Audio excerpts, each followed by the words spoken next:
There's a question that has puzzled and divided gardeners for decades. When leaves fall from the trees in autumn, how long does it truly take for them to break down into humus, the rich, dark, life-giving material that transforms tired soil into a living ecosystem? Many assume it's quick, others believe it takes years, but we decided to follow the process closely, stage by stage, and uncover what really happens. What we found gives a clearer timeline and explains how gardeners can use this natural transformation to their advantage. Leaves are not just seasonal litter to be bagged and thrown away, they are the original soil builders. Each fallen leaf carries with it the stored energy of sunlight, nutrients gathered from deep roots, and organic compounds that soil organisms thrive on. When left to decompose, leaves gradually break down into humus, the stable organic fraction of soil that resists further decay and becomes a permanent reservoir of fertility. Understanding the speed and conditions of this transformation is not just curiosity, it's the key to managing soil health with little effort and fewer outside inputs. In the first month after leaves fall, decomposition is slow. Fresh leaves, particularly those with tough, waxy surfaces like oak, resist breakdown. Moisture levels and temperature determine how quickly the first changes appear. In warm, damp conditions, fungal threads begin colonizing the surface within weeks, while in cooler or drier settings, leaves can sit nearly unchanged for months. Microorganisms start by consuming the simple sugars and proteins on the leaf surface. This early microbial work softens the structure, making it accessible to the next wave of decomposers. Our tracking showed that within 3 to 4 months, depending on weather and moisture, the leaves begin to darken, curl, and lose their original texture. Worms and soil-dwelling arthropods start pulling fragments down into the soil profile.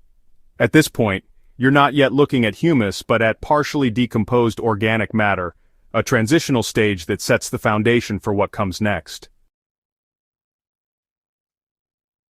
By the half-year mark, especially if the pile or leaf layer is kept moist, a network of fungi has usually taken hold.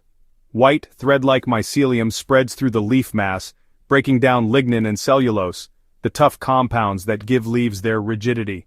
This is the stage when decomposition visibly accelerates.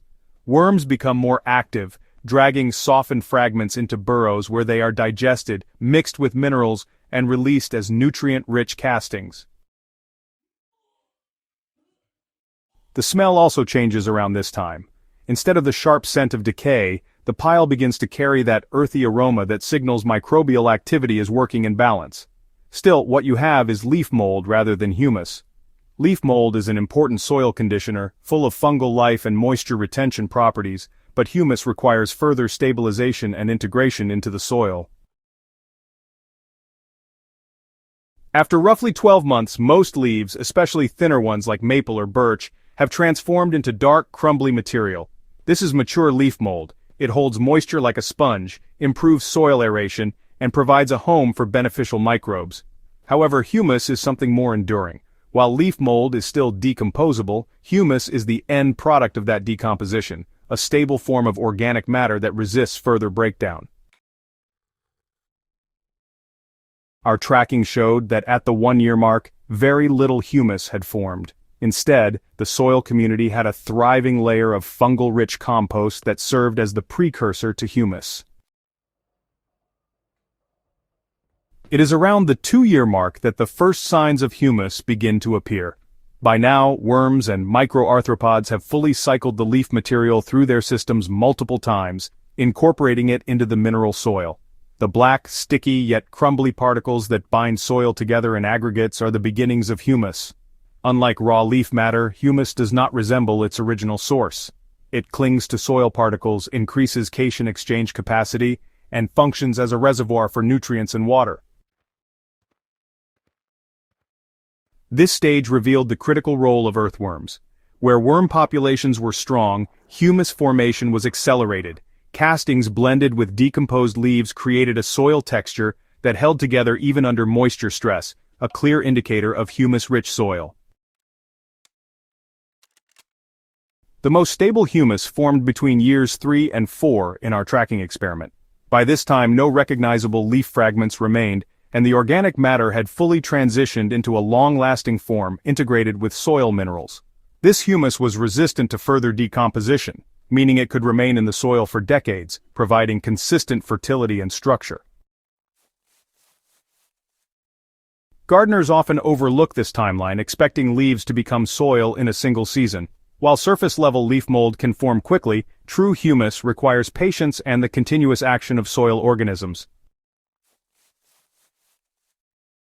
Not all leaves decompose at the same rate. Species like oak and holly, with higher lignin content, took closer to 3 or 4 years to produce stable humus, while softer leaves like ash or fruit trees transitioned more quickly. Moisture was the most important external factor. Dry piles stalled for months, while consistently damp conditions encouraged steady progress. Temperature also mattered. In colder climates, winter slowed decomposition, stretching the timeline. The presence of worms and fungi was the final deciding factor. Where they were abundant, humus formed faster. Tracking this process teaches valuable lessons. If the goal is quick soil improvement, it's best to use leaves as mulch or create leaf mold within a year to enhance soil structure and boost microbial life. But if the aim is to build humus, the foundation of long-term fertility, then patience is definitely required. Layering leaves directly into the soil, mixing them with nitrogen-rich materials like grass clippings, and keeping moisture levels consistent will all help speed up the journey toward humus. And don't forget, worm populations should be encouraged by minimizing tilling and steering clear of synthetic chemicals. Understanding the timeline also prevents disappointment. Gardeners who expect instant humus may grow discouraged, but those who accept the gradual pace can really appreciate each stage: fresh mulch, fungal-rich leaf mold, and finally, the enduring treasure of humus itself.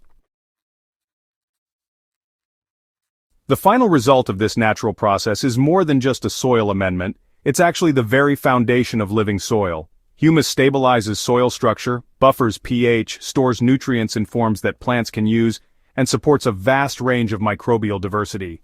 By simply allowing leaves to finish their slow transformation, gardeners are working in partnership with nature's cycles, creating a soil legacy that lasts well beyond a single season. So, how long does it take for leaves to become humus? Based on our tracking, the answer is between 3 and 4 years under typical conditions. Though honestly, the benefits of leaf matter can be felt much sooner in the form of mulch and leaf mold. The key here is not to rush the process but to really understand it. Each stage serves the soil in a different way, and by supporting the organisms that drive decomposition, gardeners can maximize the value of every single fallen leaf. For those serious about building fertile, resilient soil, leaves are not waste, they are nature's most abundant gift. The journey from leaf litter to humus is long, but the rewards are permanent. Stay tuned for more deep dives into soil science, and if this guide gave you valuable insights, remember to subscribe to Soil and Plant Doctor and share this knowledge with fellow gardeners who are ready to build lasting fertility the natural way.